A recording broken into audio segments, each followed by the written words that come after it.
કૃષ્ણ. આજે વિડીયો મતલબ કે બ્લોગ બનાવવાની ઈચ્છા થઈ છે, તો ચાલો આજે આપણે સબ્જી બબ્જી કરીએ. તો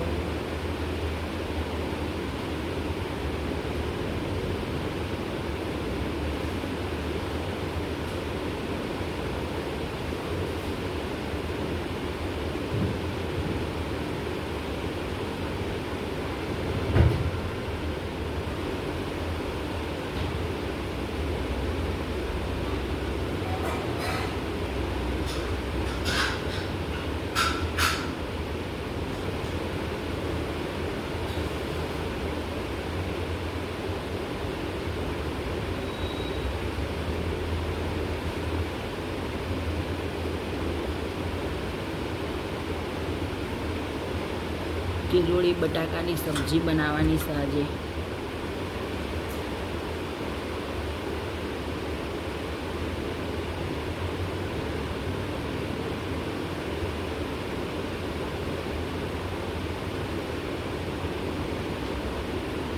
ચાલો મિત્રો, આજે આપણે બ્લોગ બનાવીએ છીએ, બરાબર. પેલા ભાઈ ઊંઘ્યા છો તો થોડો ટાઈમ મળે તો આપણે એક બ્લોગ બનાવી દઈએ.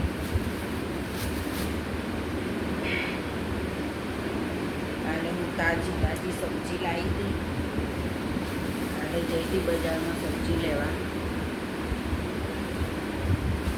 જો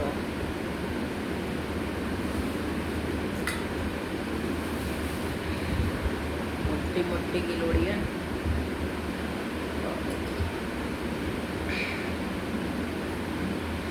આપણે તો સવાર પડે, રાત પડે, બપોર પડે, રોજ રોજ કરવાનું, નાખા કરવાનું.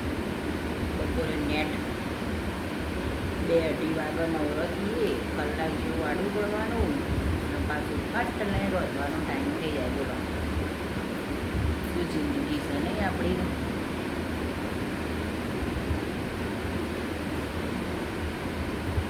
કિલોડીનું શાક છે ને મિત્રો, તમે તેલમાં થોડું ગરમ તેલ કરવાનું, કાચી પાકી તમે તળી દો ને, એટલે આપણે પૂરીઓ તરીએ ને એવી રીતે તળી દો ને, તો એ શાક ખાવાની બહુ મજા આવે. જો મિત્રો, ગમે તેટલું સારું શાક વેણી લાવો ને તો એ તમારે હા ને આવી રીતે તો હા પાકી આવી જ જાય. કોને કોને ગિલોડીની સબ્જી ભાવે છે મિત્રો?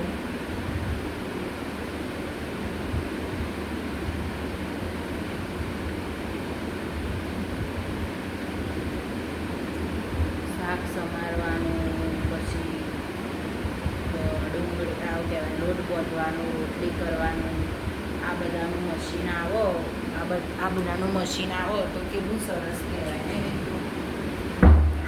શું કહેવું? હા, સાચું ખોટું?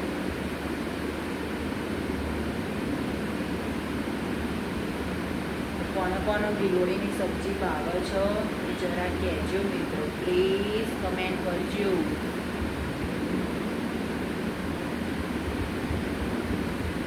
ગિલોડીની સબ્જીમાં તમે એકલી ગિલોડી જ નાખો છો કે પછી ગિલોડીની અંદર બટાકું નાખો છો? એકલી ગિલોડીની સબ્જી પણ સરસ થાય હો.